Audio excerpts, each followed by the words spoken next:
आज हम चर्चा करेंगे योग के एक और महत्वपूर्ण अंग पर, जिसको स्वाध्याय कहा गया है। स्वाध्याय का अर्थ अगर हम इस रूप में लें, सेल्फ स्टडी, तो कदापि अनुचित नहीं होगा, क्योंकि अध्यात्म के क्षेत्र में अपने स्वयं के अनुभव ही आधार बनते हैं आगे की यात्रा के, और उसका एक रोड मैप प्राप्त करने के लिए हमें अध्ययन करना पड़ता है। किसी के बताए गए रास्ते पे, किसी के बताई गई जो दिशा निर्देश हैं बताए गए, उन पर अंधा अनुकरण करने पर बहुत प्रबल संभावना है कि हम अपनी निजता से विमुख हो जाएं, क्योंकि मनुष्य मात्र को इस रूप में बनाया गया है कि हर प्रत्येक मनुष्य की अपनी इंडिविजुअलिटी है, और हर मनुष्य को अपना रास्ता स्वयं खोजना पड़ता है, जिसे कई बार ये भी कहा जाता है अपो दीपो भव। जितने शास्त्र हैं ये सब एक रोड मैप की तरह होते हैं, और ज्यादा प्रबल संभावना इस संसार में इस चीज की है कि इनकी वजह से ही ज्यादा भटकाव भी कई बार हो जाता है। जैसे जब तक हम अपना खुद का अनुसंधान और अध्ययन नहीं करेंगे तो चीजों को उनके वास्तविक संदर्भ में समझ पाने में असमर्थ होंगे। मैं एक घटना का वर्णन करूं। 90 की बात है। हमारे फिजिक्स का प्रोफेसर थे डॉक्टर अनिल अग्रवाल। वो डॉक्टर साहब बड़ा पैशन शो करते थे पढ़ाने में, और आइंस्टीन के बारे में बड़ा उनका एक रुझान था। बार बार जब भी कोई एग्जाम्पल वो देते थे तो आइंस्टीन से ज्यादा इंस्पायर थे। उस जमाने में इंटरनेट नहीं था, इतना एक क्यूरियोसिटी तो आई हमारे अंदर, मेरे अंदर तो खास तौर से आई। मैं अपनी बात करूंगा कि एक बार जानूं आइंस्टीन के बारे में। तो जब ये कुछ चीजें पढ़ी आइंस्टीन के बारे में, और आजकल तो नेट पे सब अवेलेबल है, उसकी जांच की जा सकती है, तो एक दूसरा ही परसेप्शन मेरा उभर के आया, जो कि मेरे प्रोफेसर से बिल्कुल अलग था। जो मेरे प्रोफेसर का परसेप्शन था आइंस्टीन के बारे में, उनका और मेरा बिल्कुल परसेप्शन डिफरेंट है। मेरी नजरों में आइंस्टीन की वो इज्जत नहीं जो मिलेवा की है। जैसे मैंने एग्जांपल दिया, आइंस्टीन जूरिच में जब पढ़ा करते थे, वहां एक लड़की भी पढ़ती थी जिसका नाम मिलेवा था। आइंस्टीन बहुत गरीबी की हालत में थे, और पढ़ाई में सिर्फ फिजिक्स और मैथ को छोड़ के बाकी सब्जेक्ट्स में हमेशा फेल होते थे, और इसी वजह से उनको पॉलिटेक्निक में एडमिशन भी नहीं मिल पा रहा था। खैर कोई बात नहीं, ये हमारा विषय नहीं। मैं एक आपको बताऊं परसेप्शन किस तरह से चेंज होता है जब हम अपना खुद का रिसर्च करते हैं, खुद का अनुसंधान और अध्ययन करते हैं।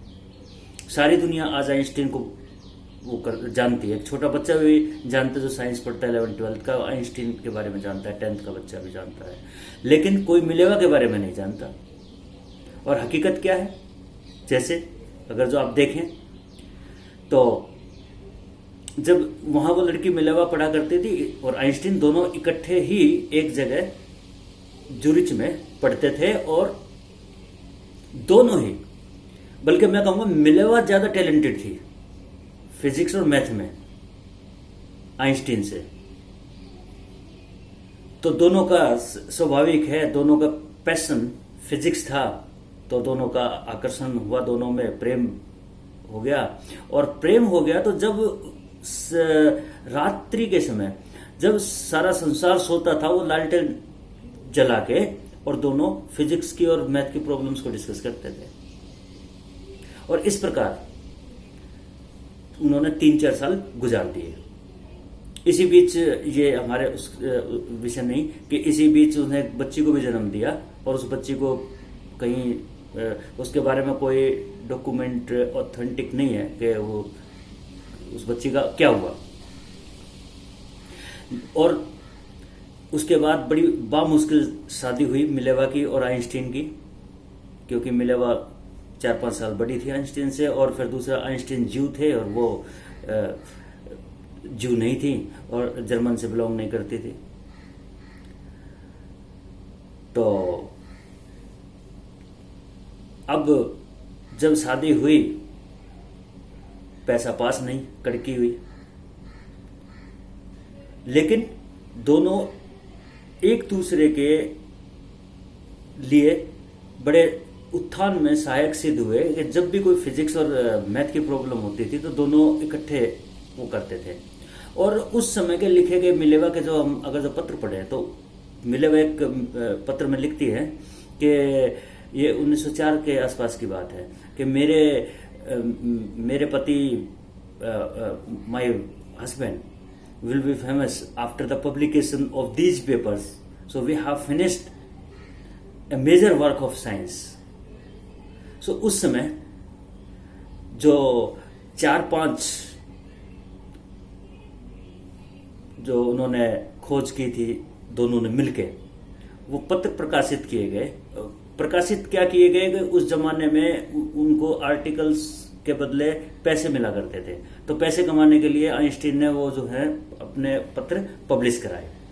पैसा थोड़ा बहुत मिला, लेकिन आइंस्टीन ने कहा उसको कि तू यहां से इधर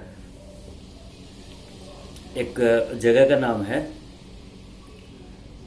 इसमें जो कि जर्मनी से बाहर है, वहाँ उसका घर था मिलेवा का, कि तू वहाँ चली जा जब तक खर्चा में नौकरी वोकरी नहीं मिल जाती, और उसके बाद फिर मैं साथ रहेंगे। धीरे धीरे आइंस्टीन की पॉपुलैरिटी हुई, आइंस्टीन प्रोफेसर भी लगे, और 1914 के तक 1914 तक आते आते मिलेवा का हाल ऐसा हो गया कि जब उन्होंने पेपर पब्लिश कराया मिलेवा का कहीं नाम ही नहीं उसमें। और जबकि स्टार्टिंग जो थी आइंस्टीन की राइटिंग बहुत ज्यादा खराब थी, पढ़ने के लायक ही नहीं थी, तो उसके जो शोध पत्र लिखे गए थे वो मिलेवा के हाथ से लिखे गए थे, उसकी हैंड राइटिंग में लिखे गए थे। और जो मैथमेटिकल प्रॉब्लम्स होते थे, जो डेरिवेशन होते थे, वो सारे मिलेवा सॉल्व करती थी। उसका मैथमेटिक्स बहुत ज्यादा था, कैलकुलेटिव माइंड बहुत ज्यादा अच्छा था मिलेवा का। तो मिलेवा ने जाने कितनी रातें बर्बाद करी, कितने दिन, हमेशा उनका पैशन दोनों का ये था, डिस्कशन ही करते रहते थे। उस समय के जो उनके मित्र हैं, जो उनके हम पत्र पढ़े, तो उनसे हमें पता लगता है। तो धीरे धीरे, लेकिन जब मिलेवा ने ये देखा कि आइंस्टीन ने कहीं उसका जिक्र तक नहीं किया, उसको प्रसिद्धि मिली, और मिलेवा का कहीं भी आपको कोई किसी भी लेक्चर में भी जो उनके अब आप अगर जो उनके पहले के वो पढ़ेंगे, जब ये थ्योरी डेवलप करी गई, 4 महत्वपूर्ण पत्र थे आइंस्टीन के। एक तो उन्होंने फोटो इलेक्ट्रिक इफेक्ट के बारे में बताया था कि जब भी किसी मेटल पर कोई किरण पड़ती है तो मेटल से पार्टिकल इजेक्ट होते हैं। ये एक आगे जाके बहुत बड़ी इसकी एप्लीकेशन साबित हुई। इसको फोटो इलेक्ट्रिक इफेक्ट बोला जाता है, जिसके ऊपर उसको नोबेल प्राइज मिला था 1921 में।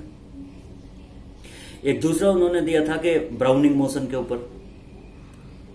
एक तीसरा उन्होंने दिया था कि E = mc², के मास और एनर्जी ये अलग अलग नहीं है, ये एक ही चीज है, इन दोनों को कन्वर्ट किया जा सकता है।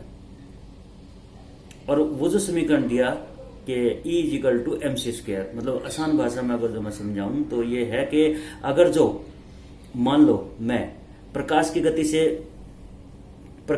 से अगर जो मैं गति में आ जाऊं तो मैं एनर्जी में कन्वर्ट हो जाऊंगा। एक सीधे रूप में आप ये समझ सकते हैं।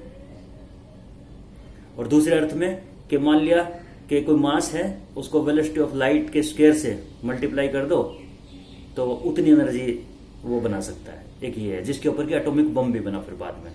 यूरेनियम को कन्वर्ट कर दिया, यूरेनियम के मास को कन्वर्ट किया गया किसमें, एनर्जी में, बहुत सारी एनर्जी बाहर निकली फिर, क्योंकि 3 लाख किलोमीटर प्रति सेकंड की गति है। तो आप अंदाजा लगा सकते हैं 10 ग्राम यूरेनियम से कितनी ऊर्जा बाहर निकलेगी। 10 मल्टीप्लाइड बाय 3 इंटू 10⁸ और उसका फिर स्क्वायर, यू कैन इमेजिन। खैर leave it. Theory of relativity जब दी तो तहलका मचा पूरी दुनिया में। आइंस्टीन ने जब थ्योरी ऑफ रिलेटिविटी दी, वो एक ऐसा कंसेप्ट था, स्पेस और टाइम का कंसेप्ट, जिसकी चर्चा कभी बाद में हमारे उसमें आएगा, व्याख्यान के अंतर्गत अगर संदर्भ होगा तो उसके बारे में हम जब जिक्र करेंगे। अभी यहाँ कोई हम जिक्र सिर्फ स्वाध्याय का कर रहे हैं, तो उसमें एक डिग्रेशन हो गया बहुत बड़ा एग्जाम्पल में। खैर कोई बात नहीं। तो अब 1914 तक आते आते मिलेवा को ये पूरा क्लियर कट हो गया कि ये जीव जैसे बताए गए थे वैसे ही निकला ये। न तो मुझे अपने पास बुलाता रहने के लिए, न मेरा कहीं नाम, और जो संघर्ष के, जो स्ट्रगल के जो वर्ष थे वो दोनों ने साथ बिताए। सारी ये जितने भी मैंने बताए ये सारे डिस्कस मिलेवा ने और उसने दोनों ने मिलके किए। एक भी ऐसा नहीं जो उसने अकेले ने किया हो। थ्योरी ऑफ रिलेटिविटी में 7 साल दिए उसने, और 7 साल वो 7 साल मिलेवा उसके साथ थी। ब्राउनिंग मोशन में उसने 4 साल दिए, मिलेवा उसके साथ थी। E=mc² में 6 साल दिए, वो उसके साथ थी। ऐसा कोई भी कंसेप्ट, ऐसा कोई भी उसका रिसर्च वर्क नहीं जिसमें मिलेवा ने साथ ना दिया। और Mileva before marriage there was a daughter, and after that 2 more sons were there. और दोनों बेटे इतनी नफरत करते थे आइंस्टीन से कि एक बेटा तो साइको ही हो गया बिल्कुल। वो बाद में फिर उसको हॉस्पिटल, उस जमाने में इतनी सुविधा, चिकित्सा इतनी अच्छी नहीं थी, तो उसको पागल खाने में रखने की जरूरत पड़ी, और बाद में फिर उसकी बड़ी ट्रेजिक डेथ हुई। और मिलेवा की पढ़ाई गई, वो इस सारे झंझट में ग्रेजुएशन भी नहीं कर पाई। बिना उसने अपना कैरियर, अपनी पढ़ाई, अपना सब कुछ दांव पे लगाया, और अपने जीवन के 14 साल तो बिल्कुल दिए। और जब इनको, भाई साहब को प्रसिद्धि मिली, तो कहीं उसका नाम नहीं, कोई विजिट नहीं, कुछ नहीं, वो अकेली स्ट्रगल कर रही है अपने बच्चों के लिए। और जब बिल्ली के भाग से छींका टूटा, 1921 में नोबेल प्राइज के लिए नॉमिनेट हुए आइंस्टीन, तो पता नहीं अंतरात्मा की आवाज पे शायद उन्होंने ऐसा किया। मैं नहीं मानता कि उन्होंने किसी उस और प्रेरणा से किया होगा। कुछ शर्म आई होगी थोड़ी सी कि अब जो नोबेल प्राइज था उसकी जो धनराशि थी वो मिलेवा को उसने दी। मतलब पैसा दिया, ग्लोरी अपने लिए, और पैसा देके उसको एक तरफ कर दिया गया।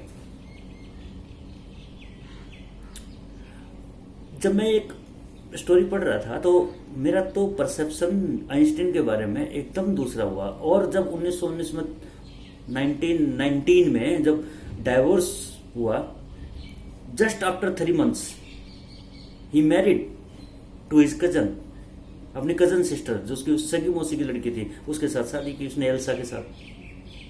तो शादी करे कोई बात नहीं, no problem at all, but जिस लड़की ने अपना सारा जीवन, अपनी पढ़ाई, अपना सब कुछ दे दिया, तो असली हीरो तो वो है। आइंस्टीन कहाँ है? आज सारी दुनिया आइंस्टीन को जानती है, मिलेवा को कोई जानता नहीं, नींव के पत्थर को कोई नहीं जानता। तो इसीलिए योग के अनुशासन में ये एक शर्त है कि आप खुद करेंगे अपना सेल्फ रिसर्च। ये तो मैंने एक एग्जांपल दिया कि परसेप्शन कैसे चेंज होता है। ऐसे में ऐसे ढेरों उदाहरण भरे पड़े हैं। अगर आप पढ़ेंगे पूरा परसेप्शन आपका चेंज होगा। आप हैरान होंगे कि ये तो सारा सब कुछ अलग ही स्टोरी निकल के आती है। जो हमने सीखा पढ़ा सब है ही नहीं। अभी एल्वा एडिसन का नाम आपने सुना होगा, कि जो जिसने बल्ब का आविष्कार किया था और बहुत सारे आविष्कार उसके नाम पे हैं। उसकी आप स्टोरी पढ़िए, he is a villain, he proved himself the villain. Tesla के साथ उसने क्या किया आप पढ़िए जरा, नेट पे, इंटरनेट पे अवेलेबल है। एडिसन की वेल एस्टेब्लिश फैक्ट्री थी अमेरिका में, उसने हायर किया टेस्ला को, और टेस्ला को हायर किया। टेस्ला ने जब अपने रिसर्च की, जो एडिसन था उसने करंट जो आप बैटरी में यूज करते हैं हम लोग, डायरेक्ट करंट सीधा चलता है, उसकी अलग प्रॉपर्टीज है, बैटरी वगैरह में हम यूज करते हैं। एक अल्टरनेटिंग करंट होता है एसी, वो उसकी बिल्कुल प्रॉपर्टीज अलग होती हैं। उस जमाने में एसी करंट को कोई जानता ही नहीं था, लेकिन टेस्ला ने जब वो थ्योरी दी अल्टरनेटिंग करंट की, वो इतनी, और आज आप देखते हैं कि पूरी दुनिया में अल्टरनेटिंग करंट, हमारे घरों में जो फिटिंग वायरिंग है सब अल्टरनेटिंग करंट है। डायरेक्ट करंट का अगर हम यूज करने लग जाएंगे तो बहुत ज्यादा बिल आएगा, बहुत, दैट इज नॉट फिजिबल। तो उस जमाने में लेकिन उसने क्या किया, उसने सेमिनार किए, लोगों को बुलाया, और एक लोगों को करंट भी लगाए, और एक की तो डेथ भी हुई। उसने बताया कि ये एसी करंट कितना खतरनाक है, एडिसन ने, उसको डिफेम करने के लिए टेस्ला को। और टेस्ला बड़ी गरीबी की हालत में फिर लास्ट में उसकी डेथ होती है, ट्रेजिक डेथ। यू कैन, आप पढ़ सकते हैं इसको नेट पे। लेकिन टेस्ला क्या क्या ज्ञान दे के गया, क्या क्या उसने दिया, आज तक उन पर रिसर्च चल रही है। जो अल्टरनेटिंग करंट हम पढ़ते हैं वो इस तरह से चलता है, साइन वेव में चलता है, आज वो यूज हो रहा है सारा। और टेस्ला ने ये भी कहा कि वायरिंग वूरिंग की कोई जरूरत नहीं, मतलब उस समय उसने वायरलेस की थ्योरी दी थी, आज से 125 साल पहले। कौन जानता है टेस्ला को? स्कूल्स में पढ़ाया जाता है कि एल्वा एडिसन ने इतने वो रिसर्च करी, इंस्पायरिंग करेक्टर करके पेश करते हैं उसको, बच्चों को बताते हैं कि भाई ऐसे बनो, एडिसन की तरह बनो, आइंस्टीन की तरह बनो। तो ये एक कुछ उदाहरण मैंने दिए कि स्वाध्याय की क्यों जरूरत पड़ती है। और अपने संदर्भ में, अपने इंडियन कंटेक्स्ट में आप देख लीजिए, अभी रामायण, बड़ी मनमोहक रामायण प्रस्तुत की जाती है, आंसू आते हैं निकल के, लोग कुछ स्टोरी सुनाते हैं, बहुत मार्मिक गायन शैली का प्रयोग करके, कि हमारी माँ का क्या कसूर था, सीता का धोबी के कहने पे निकाल दिया गया, और फिर सीता माता जमीन में समा गई। और जब आप वाल्मीकि रामायण पढ़ेंगे वहां ही नहीं, वहां 6 कांड है, कांड माने चैप्टर समझ लो आप, वहां 6 हैं, बाल कांड भी नहीं है बल्कि। और ये जो 7वां जो कांड है, उत्तर कांड, मतलब उत्तर रामायण, वही नहीं। मतलब जो मूल लेखक था वाल्मीकि, वो उसकी बुक में नहीं है ये सारी चीज। रामचरितमानस में शायद हो सकती है तुलसीदास जी की में, 300 रामायण है ऑल ओवर, अलग अलग राइटर की। जैसे हमारे यहाँ तुलसीदास जी फेमस है, रामचरितमानस लिख दी उन्होंने, साउथ में और है, बंगाल में और है, हर जगह अगर जो आप देखें तो 300 से ज्यादा मिलेंगे। और जब रिसर्च वर्क थोड़ा बहुत किया जाएगा तो पता लगेगा कि ये जो शैली है लिखने की, वो उत्तर रामायण में और पहले की रामायण में अंतर है, बहुत ज्यादा मिक्सअप किया गया है उसके अंदर, बहुत सारी चीजों को। सम्मुखवध है, ये मिक्सअप है। आज इस पे ऐसा परसेप्शन लिया गया कि आज एग्जाम्पल दिया जाता है कि शूद्रों के साथ तो बड़ा, मतलब एक तबके के साथ बड़ा दुर्व्यवहार किया गया सम्मुखवध करके, और राम ने सीता के साथ अन्याय किया। और जब मैं बचपन में रामलीला वगैरह देखता था, तो मुझे तो राम को कभी मुझे ऐसा हीरोइक नजर नहीं आया कि एक आदमी के, एक धोबी के कहने पे, और अपनी वाइफ को, जिसको अग्नि परीक्षा भी ले ली गई, और उसको भी निकाल दिया जाए। तो मेरे को जस्ती नहीं थी ये बात कभी भी, और इसलिए राम के बारे में मैं कभी प्रशंसा के शब्द मेरे मुंह से निकले भी नहीं। पर जब धीरे धीरे देखा, खुद चीज़ों को समझना शुरू किया, अपना खुद का अध्ययन जब हम डेवलप करते हैं तो एक मेधा का जन्म होता है, एक प्रतिभा का जन्म होता है, एक ऑथेंटिसिटी आती है हमारे अंदर, एक प्रकाश होता है हमारे अंदर, इनर रिचनेस बढ़ती है हमारी। और अगर जो योग के क्षेत्र में हम ये सब ना करें तो लकीर के फकीर बनेंगे। और जैसे वो ना एक भेड़ कुएं में गिरती है तो सारी भेड़ भी कुएं में गिरती है, तो वही हालत है मानव समाज की। तो सबके सब एक लीक पे अगर जो चले तो फिर तो आगे कोई आध्यात्मिक उन्नति नहीं हो पाएगी। तो स्वाध्याय का मतलब अपना खुद का अध्ययन, अपने खुद का दिमाग,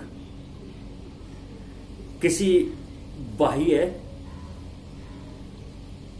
जो सूचना है उसको अपने अनुभव की कसौटी पे तोलना और थोड़ा सा अपनी प्रतिभा का इस्तेमाल करना। अदरवाइज एक समाज को नष्ट करने के लिए उसके साहित्य को नष्ट किया जाता है, सबसे पहले उसके साहित्य को विकृत किया जाता है। और हमारा देश 2-3 हजार साल तो गुलाम रहा, 1000 साल तो लगभग मुस्लिमों का ही रहा। उससे पहले शक, हूण, कुषाण और पता नहीं कौन कौन से यहाँ पर आते रहे। तो बहुत मिक्सअप हुआ है सब चीजों में। दृष्टि तो योग कहता है कि ये नहीं मानना कुछ भी ना,